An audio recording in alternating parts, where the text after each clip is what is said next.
Greetings, respected viewers. I'm George from Ireland. I'm on the grass market in Edinburgh. So this is where grass was really sold, because many people had their steeds in here, their working horses. They didn't have time to bring them out to meadow to graze them. So it was bought and sold here.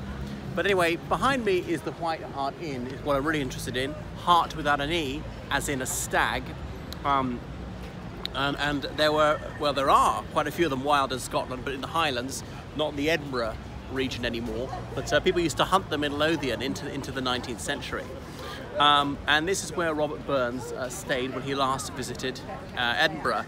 Rabbi Burns, as he's commonly known, was from Ayrshire, which is the county just south of Glasgow, as in Ayr is the county town of Ayrshire, A-Y-R. So he grew up in an ordinary farming family. And his parents were not educated people, but they knew a lot about folklore, and they'd memorized many poems and melodies, and were fairly musical. So he left school in his teens, but he was largely autodidactic, and he began to compose verse.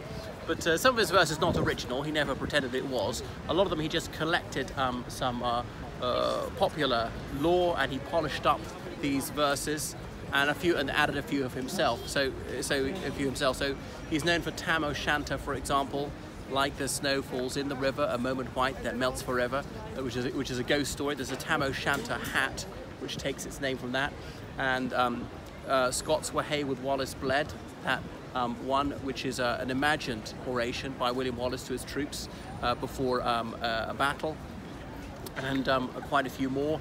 Addressed to a haggis. So because haggis is obviously sheep's guts, is like offal, was the cheapest part of the sheep, and so ordinary country folk would have to dine on that. They ate meat more like twice a week, not twice a day as we do, and actually it was rather healthier back then. So he was very much a man of the people, and in this address to a haggis, he's imagining this is really fine fare. It is the most magnificent delicacy, and so he's delivering a speech to the haggis. Fair fawn, your honest sonsy race, great chief to know the podden race. And haggis is originally Greek, apparently. But anyway, so he's remembered on his birthday, Burns Night, which if memory serves is the 25th of January. So a month after Christmas, and there'll be Caledonian societies all over the world, and they'll hold a Burns supper. There'll be a bagpiper piping the haggis in as it's brought in a big trestle, often served with neeps and tatties, as in turnips and mashed potato. So haggis has got a bit of barley in it as well. It can be slightly spicy. So most people who are not North British profess to detest it. I'm Irish, but I find it quite tasty. So there we are. He refused to have a patron of the arts, because a lot of impoverished poets like him would have an aristocrat who would have this poet as part of their salon, and they're paying this poet to compose verses in their honor.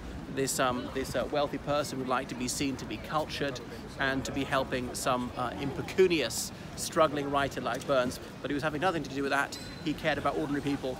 He wasn't very political. His sympathies were towards radicalism.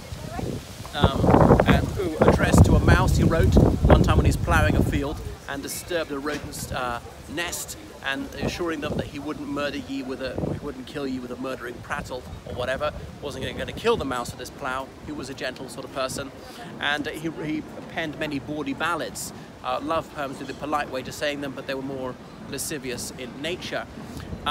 So he considered going to the West Indies. He didn't, probably a good thing, because then he would have been even indirectly involved in supporting slavery. And he was very fond of a wee dram, as in whiskey, but, oh horror of horrors, he worked for the excise board, as in going around taxing people, particularly taxing alcohol. We used to tax goods more than income, and so trying to find illegal stills and say, no, you've got to pay tax and that'll be destroyed. So though he spent most of his life in Ayrshire, he did travel around Scotland, particularly here to Edinburgh, staying at the White Hart. So it's not only a pub, but there were rooms above where you could stay. So he died in his 30s. He died shortly after he stayed here for the last time. Well, that is Robert Burns.